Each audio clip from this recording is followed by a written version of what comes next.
दुसरी बाजू होती ज्या वेळेला लोक मला त्या कॉस्ट्युम मध्ये बघून ज्या पद्धतीने रिॲक्ट करायची ते भयानक होतं. म्हणजे 2-3 वेळा तर मी स्वतः हादरून गेलो होतो. म्हणजे साताऱ्यावर मधला एक माणूस आला होता आणि मी शूट करत होतो आणि लोकांना कळायचं की याला भेटायला आलेत म्हणजे एक साधारण तरी 40-45 मिनिटं आता शूटिंग हं, थांबणार आहे. हं.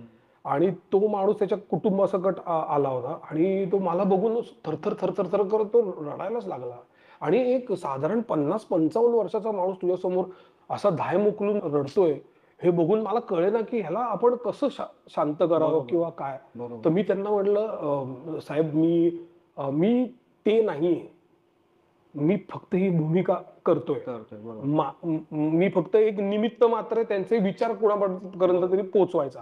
दुसरी गोष्ट तू तू आणि कॉस्ट्यूममध्ये होतास मी म्हणजे त्या कॉस्ट्यूममध्ये होतो कॉस्ट्यूममध्ये होता. त्यावेळेला हं, हं, असं. हं. आणि दुसरी गोष्ट मला हे पण होती, की मी काही पी-एच-डी केलेलं नाहीये. त्यामुळे लोकं कधी-कधी त्या अधिकाराने पण माझ्याकडे बोलायचे, "अरे एवढं तुला माहीत नाही का त्यांनी केलंय? एवढं कसं तुला हे?"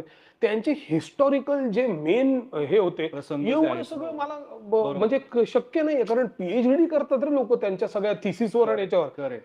आणि मला ॲक्टर म्हणून जेवढं वेचायचंय तेवढं हं. मी वाचनातनं, त्यांच्या इंटरव्ह्यूजमधनं, त्यांच्याबद्दल बोललेल्या आणि बरोबर. लिहिलेल्या ह्याच्यातनं मी हो, हो. आत्मसात करायचा प्रयत्न केला. तर ही सगळी माहिती सांगण्याचं कारण असं, की हे सगळी माहिती मी क्षितिजला हं, सांगत होतो काय.